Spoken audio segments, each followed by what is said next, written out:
Como viver em constante vigilância? Vá para o teu Getsemane. Vá beber o cálice do propósito de Deus na sua vida. Esteja em espírito, revestido de poder, no Espírito Santo e na armadura de Deus, para resistir o dia mal e as tentações na carne. Portanto, vigiai e orai, para que não entreis em tentação, porque o espírito está pronto, mas a carne é fraca. Mantenha-se em constante vigilância até o arrebatamento da igreja. Vamos à nossa pré-aula. Fique conosco até o final e entraremos com detalhe em cada um desses pontos. Se você ainda não é inscrito nesse canal, se inscreva aqui no YouTube, deixe o seu like, o seu comentário, ative o sino e receba as nossas atualizações. Deus os abençoe.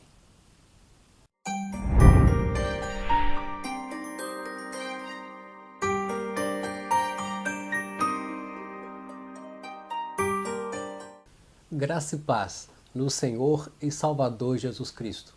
Sou o presbítero e professor Ideilton Ruas e vamos a mais uma pré-aula das nossas lições da Escola Bíblica da CPAD nesta temática Batalha Espiritual, o povo de Deus e a guerra contra as potestades do mal.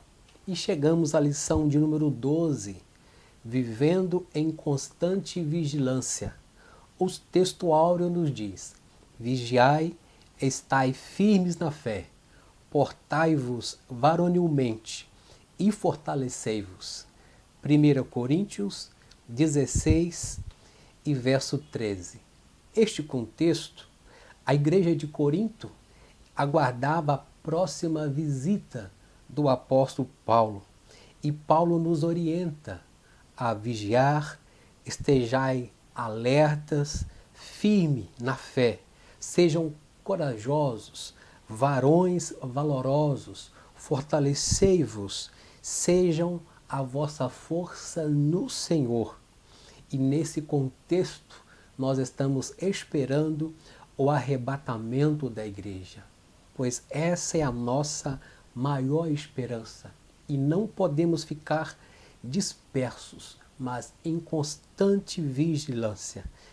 O contexto do texto áureo de 1 Coríntios 16 e 13, a igreja de Corinto aguardava a visita do apóstolo Paulo.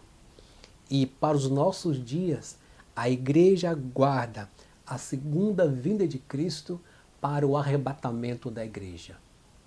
Verdade prática. A vigilância na fé cristã significa permanecer acordado quanto à vinda de Cristo, atento no zelo de não se afastar de Jesus e perseverar na cautela contra os falsos profetas. Vejamos que é enfatizado para nós, para que colocamos essa verdade em prática, permanecer acordado, não cairmos no sono da negligência espiritual, sermos zelosos na manutenção da nossa vida espiritual, nos nossos devocionais e sacrifícios, como leitura da palavra de Deus, jejum e consagração. Se mantivermos esse zelo, não iremos afastar e nem dar lugar a pensamentos, más conversações e heresias de falsos profetas. A leitura bíblica em classe está em Mateus 26, 36 ao 41, onde relata a passagem de Jesus agoniante, solitária, lá no Getsemane. E os discípulos adormeceram. E Jesus, na primeira vez, ele remete a Pedro. Primeiro ele fala com Pedro. Nas outras vezes, ele fala para todos os discípulos: não podeis orar, vigiar comigo por 1 hora? Vigiai e ore, não caia em tentação. pois o espírito está pronto, mas a carne é fraca. Eu vejo aqui nessa primeira abordagem de Jesus a Pedro, Jesus chamava a atenção de Pedro pela desenvoltura ministerial, pelo amadurecimento de Pedro e pela referência dele dentro do grupo e pela proximidade de Jesus, bem como nas revelações anteriores que pelo Espírito Santo acontecera na vida de Pedro. E Jesus contava naquele momento com Pedro, Tiago e João, os mais próximos. E ele chega a dizer, Pedro, e depois, nas outras vezes, ele remete aos demais, vocês não podem velar, vigiar, guardar, orar comigo por 1 hora. E chama a atenção a constante vigilância. Vigiai e orai, porque o espírito está pronto, mas a carne, a fadiga, o cansaço, a concupiscência dos olhos pode nos induzir a esfriar na fé, a apostatar da fé e não dar a devida manutenção espiritual na nossa vida em oração, santidade diante do nosso Deus. O objetivo geral da lição é ressaltar a importância da vigilância para a vida cristã, pois a segunda vinda do Senhor Jesus Cristo está muito próxima. Os objetivos específicos estão dentro de cada um dos tópicos posteriormente, onde visa explicar o conceito da vigilância no contexto bíblico. Depois, apresentar detalhes da oração de Jesus no Getsemane. E, por fim, destacar a vigilância como aspecto fundamental no exercício da fé cristã. A introdução. Os cristãos devem estar em constante vigilância para não serem persuadidos a viverem o Evangelho de forma negligente. A exortação à vigilância retrata os aspectos da vida cristã, a agonia, solidão, tristeza de Jesus no Getsemane, bem como o sermão profético escatológico, pois não sabemos nem dia nem a hora que o Filho do Homem virá buscar a sua igreja. O significado da vigilância é a ação ou efeito de vigiar, o estado de quem permanece em alerta, de que procede com preocupação para não correr riscos. O verbo vigiar na Bíblia aparece no sentido de estarmos atentos em todos os aspectos da vida cristã. Vigiar, estar alerta no grego, dá a ideia da vigilância escatológica, de Mateus 24, 42 e 43. Portanto, vigiem, porque vocês não sabem em que dia virá o seu Senhor. Mas entendam isto, se o dono da casa soubesse a hora da noite que o ladrão viria, ele ficaria de guarda e não deixaria que a sua casa fosse arrombada. Verso 44 de Mateus 24. Assim também, vocês precisam estar preparados, porque o Filho do Homem virá em um momento que vocês menos esperam. E em Mateus 25 e 13, a Bíblia nos diz, portanto, vigiem, porque vocês não sabem nem o dia e nem a hora. Mas, quando Jesus disse a Pedro e Tiago e João, dizendo assim, ficai aqui e vigiai comigo, lá no contexto da leitura bíblica em classe, no versículo 38, isso significa que ele queria que os seus discípulos ficassem acordados e continuassem a orar, ou talvez se protegesse de alguma intromissão enquanto orava. Esse ficai comigo, vigiai comigo, queria dizer para eles: aproximem de mim, aproximem do meu poder. Eu quero proteger vocês, eu quero dar poder a vocês, para que sejam as minhas testemunhas, mas revestidas de poder. Não durmam no sono da negligência, não durmam na sonolência. Não entre pelo caminho da sonolência espiritual, mas ficai em alerta, vigiai, velai comigo, guarde o meu reino, guarde a minha palavra, guarde os meus ensinamentos e sejam meus discípulos na difusão do meu evangelho. O outro ponto, vigiar, guardar e cuidar, é o verbo no grego, indica manter-se acordado, vigiar, aquele que guarda, aquele que cuida, conforme Efésios 6 e 18. Vamos à Bíblia Sagrada? Efésios, no capítulo 6 e o verso 18, que diz: orem no Espírito em todas as ocasiões, com toda oração e súplica. Tendo isso em mente, estejam atentos, alertas, vigilantes e perseverem na oração por todos os santos, bem como no sentido de estar acordado, vigiar, guardar e cuidar.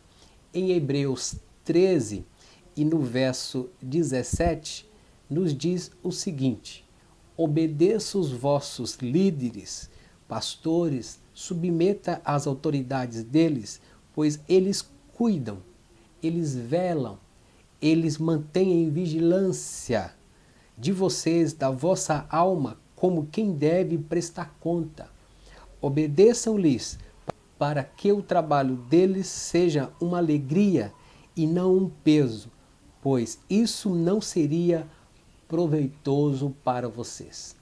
Então, no segundo ponto, guardar, cuidar, no verbo grego indica guardar, velar, conforme as referências que nós lemos. E por fim, no terceiro ponto, ainda no significado da vigilância, no primeiro tópico, diz respeito a vigiar. Estai sóbrio, manter sóbrio, é o verbo nepo, literalmente ser sóbrio, conforme 1 Tessalonicenses, no capítulo 5 e no verso 8, que diz: nós, porém, que somos do dia, sejamos sóbrios, vestidos a couraça da fé e do amor e o capacete da salvação. Isto quer dizer recobrar a sobriedade, mantermos lúcido quanto à nossa personalidade cristã, os nossos princípios cristãos, sendo sal da terra e luz deste mundo. Mais uma referência, 1 Pedro, no capítulo 5, versos 7 ao 9. Lancem sobre ele toda a sua ansiedade, porque ele tem cuidado de vós. Sejam sóbrios e vigiem. O diabo, inimigo de vocês, anda ao redor como leão, rugindo e procurando a quem possa devorar. Verso 9. Resisti-lhe, permanecendo firmes na fé, sabendo que os irmãos que vocês têm em todo o mundo estão passando pelos mesmos sofrimentos. E no verso 10, o Deus de toda graça, que os chamou para a sua glória eterna, em Jesus, depois de terem sofrido durante pouco tempo, os restaurará, os confirmará, lhes dará forças e os porá sobre firme alicerce. A ele seja o poder para todos sempre. Amém. Ainda no significado de vigilância, vigiar, ser sóbrio, 1 Coríntios 15, 36 ao 34 nos diz: não se deixam enganar, As más companhias ou as más conversações corrompem os bons costumes. 34. Como os justos, recupere o bom senso, a sobriedade e parem de pecar, pois alguns há que não têm conhecimento de Deus. Digo isso para vergonha de vocês. Permaneçamos firmes na fé, com sobriedade, vigilantes, alertas, aguardando a volta de Jesus. Jesus no Getsêmani. Depois que Jesus instituiu a ceia, ele seguiu com os discípulos ao jardim do Getsêmani, aos pés, à borda do Monte das Oliveiras, e por 3 vezes rogou ao Pai: se possível, Pai, passa de mim esse cálice, mas todavia seja feita a sua vontade. E o Getsêmani vem de um termo no aramaico que parece significar prensa de azeite.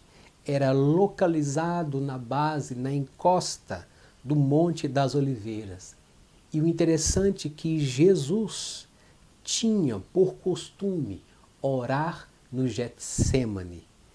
Qual é a localização do teu Getsêmani?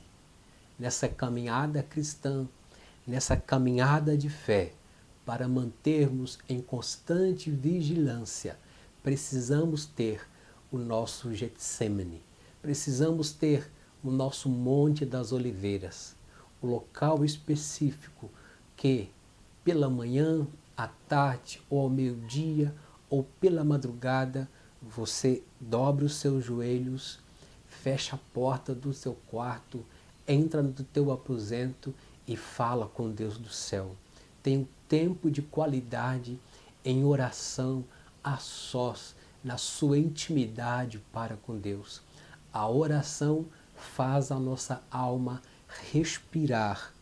E quando nós buscamos ao Senhor, Ele nos renova, Ele nos dá força para caminhar a cada dia.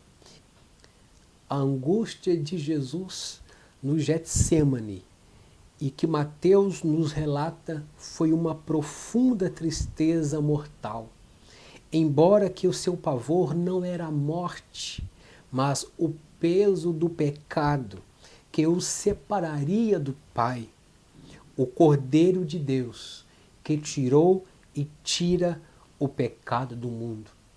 Vamos a uma referência bíblica em 2 Coríntios, no capítulo 5 e verso 21 nos diz: Deus tornou pecado por nós, aquele que não tinha pecado, para que nele tornássemos justiça de Deus. Então, o pavor de Cristo na cruz, onde ele sentiu aquela agonia na alma, foi o peso do nosso pecado, que por um momento o separou do Pai. Mas tudo isso estava no propósito de Deus para a salvação da humanidade em um plano perfeito. E o cálice, no versículo 39, na leitura bíblica em classe, ele diz: meu Pai, se possível, passa de mim esse cálice. O cálice ou copo aparece várias vezes na Bíblia Sagrada como aplicação metafóricas, podendo indicar alguns contextos da vida, da miséria, da crise, de felicidade, ira ou juízo de Deus, ou propriamente dito um castigo. Vamos ao texto nesse contexto do cálice de Jesus, Gálatas 3 e 13. Cristo nos redimiu da maldição da lei quando se tornou maldição em nosso lugar, tomando esse cálice. Pois está escrito: maldito todo aquele que for pendurado no madeiro. Mas Jesus disse: Pai, todavia seja feita a vossa vontade. Eu vou tomar esse cálice, o peso do pecado da humanidade. E Jesus venceu. Ele entregou o seu espírito à morte e disse: Pai, está consumado o plano da salvação. Perdoa estes, eles não sabem o que fazem, mas está inaugurado, Pai, a dispensação da graça, onde a salvação vem pela fé mediante a graça em Cristo Jesus. E nós temos o livre acesso de falar com Cristo, de fazer a nossa confissão de fé e ter o nosso nome escrito no livro da vida, pelo poder justificador do Cordeiro do sangue de Jesus. A exortação à vigilância, que é o foco central desta lição. E no contexto escatológico, devemos estar preparados, o hoje, o agora, pois não sabemos nem o dia e nem a hora que virá o Filho do Homem, conforme Mateus 24 e 36, bem como em Marcos 13, 32 ao 34. Vamos à palavra de Deus? Abra, por favor, em Marcos 13, 32 em diante. Quanto ao dia e a hora, ninguém sabe, nem os anjos no céu, nem o Filho, senão o Pai. Fiquem atentos, vigiem, vocês não sabem quando virá esse tempo. 34. E como um homem que sai de viagem, ele deixa sua casa, encarrega de tarefas cada um dos seus servos e ordena ao porteiro que vigie. 35 de Marcos 13.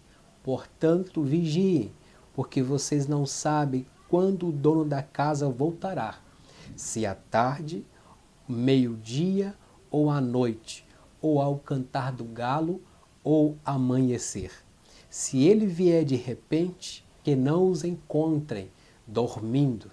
O que lhes digo, digo a todos: vigiem. Isto é o contexto escatológico, a exortação à vigilância. E os sinais da vinda de Cristo, conforme o capítulo 24 de Mateus e de Lucas 21, estão cada vez mais evidentes os sinais do arrebatamento da igreja. Por isso precisamos, cada vez mais e mais, estarmos vigilantes, porque quando chegarmos à reta final, a igreja será perseguida. O avanço da imoralidade já é uma realidade, bem como da corrupção e a insensibilidade da humanidade em relação à verdade, à palavra de Deus e o Evangelho de Cristo. Vamos à Bíblia? Apocalipse 9 e no versículo 21 nos diz: também não se arrependeram dos seus assassinatos, das suas feitiçarias, da sua imoralidade sexual e dos seus roubos. Aqui no contexto da insensibilidade, onde o mundo jaz no maligno e a humanidade vive numa forma superficial, nas concupiscências da carne e nas concupiscências dos olhos, sem se preocupar com o Evangelho de Cristo como a vida eterna. Por isso, nós cristãos, na nossa vida cristã, precisamos estar em estado de alerta para não cairmos em pecado e mantermos um exercício contínuo da firmeza da nossa fé, dando a manutenção espiritual de uma vida em santificação e frutificação do fruto do Espírito, até chegarmos à estatura de um varão perfeito, através da graça e da misericórdia de Deus. Por fim, vigiai e orai. Verso 41 da lição bíblica em classe indica ficar despertado, ficar acordado, manter a fidelidade da sua salvação, do seu batismo em águas e nunca se afastar de Cristo, da Santa Ceia, da comunhão do corpo de Cristo, pois muito dormiram na fé e perderam a esperança da salvação, da vinda de Cristo apostatando da fé. Mas precisamos estarmos revestidos do poder de Deus, do Espírito Santo, da armadura de Deus, para prosseguirmos até o final da nossa fé cristã. Por fim, a batalha entre o Espírito e a carne, do verso 41, parte B. Na verdade, o Espírito está pronto, mas a carne é fraca. Vamos à palavra de Deus em Romanos, no capítulo 8. Romanos 8, versos 5 ao 9. Quem vive segundo a carne tem a mente voltada para a carne e a deseja. Mas quem vive de acordo com o Espírito tem a mente voltado para o Espírito e o deseja. Verso 6. A mentalidade da carne é morte, mas a mentalidade do Espírito é vida e paz. A mentalidade da carne é inimiga de Deus, porque não se submete à lei de Deus, à palavra de Deus, nem pode fazê-lo. Romanos 8:8, quem é dominado pela carne não pode agradar a Deus. Verso 9, entretanto vocês não estão sob o domínio da carne, mas do Espírito, se de fato o Espírito de Deus habita em vocês. E se alguém não tem o Espírito de Cristo, não pertence a Cristo. Esse contexto de o Espírito estar pronto e a carne fraca revela a fragilidade da natureza humana, o nosso emocional, o físico e o espiritual, na hora do dia mau, na hora da pressão, a tentação. E nós precisamos estar com a proteção da armadura de Deus para poder nos livrar das tentações e permanecer sem ceder ao pecado e sem ceder às concupiscências da carne. Efésios 2, e no verso 3 e 4, nos diz: anteriormente, todos nós vivíamos entre ele, satisfazendo as nossas vontades na carne, seguindo os desejos e pensamento. Como outros éramos por natureza merecedores da ira de Deus. Todavia, Deus, que é rico em misericórdia, pelo seu grande amor, nos amou. Por isso, nós vivemos em novidade de vida, em espírito e jamais cedendo aos prazeres e às concupiscências da carne. Vamos mais uma referência? Tiago, no capítulo 1 e verso 12. Feliz é o homem que persevera na provação, porque depois de aprovado, receberá a coroa da vida que Deus prometeu aos que o amam. Quando alguém for tentado, jamais deverá dizer: estou sendo tentado por Deus, pois Deus não pode ser tentado pelo mal, e ninguém o tenta. Tiago 1:14. Cada um, porém, é tentado pela sua própria cobiça, sendo por esta arrastado e seduzido. Então, a cobiça, tendo engravidado, dá a luz ao pecado. E o pecado, após ter se consumado, gera a morte. Mas que Deus nos abençoe e nos guarde, que nós possamos resistir ao pecado, resistir ao diabo, e ele fugirá de nós. E nos defendermos de forma vigilante, permanecendo firmes na palavra de Deus, na oração e no quebrantamento espiritual. Conclusão: vá para o teu Getsemane. Volte ao teu Getsemane. Volte ao local, à cadeira, ao sofá do seu momento pela madrugada, de manhã, à tarde ou à noite, para você orar, para você derramar lágrimas aos pés de Jesus. Beba o cálice do propósito de Deus para a tua vida, para o teu ministério, para o teu casamento, para a tua vida profissional e ministerial, com gratidão a Deus, nesse propósito que Deus o quer para este tempo, para este momento na sua vida.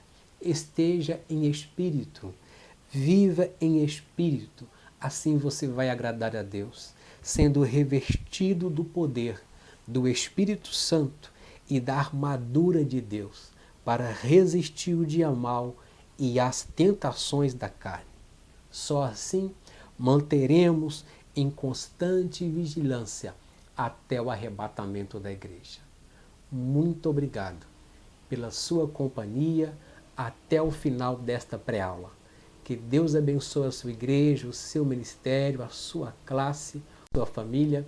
Se você ainda não é inscrito nesse canal, se inscreva, deixe o seu like, deixe o seu comentário, ative o sino e receba as nossas atualizações periodicamente. Deus abençoe e até a próxima pré-aula, querendo Deus.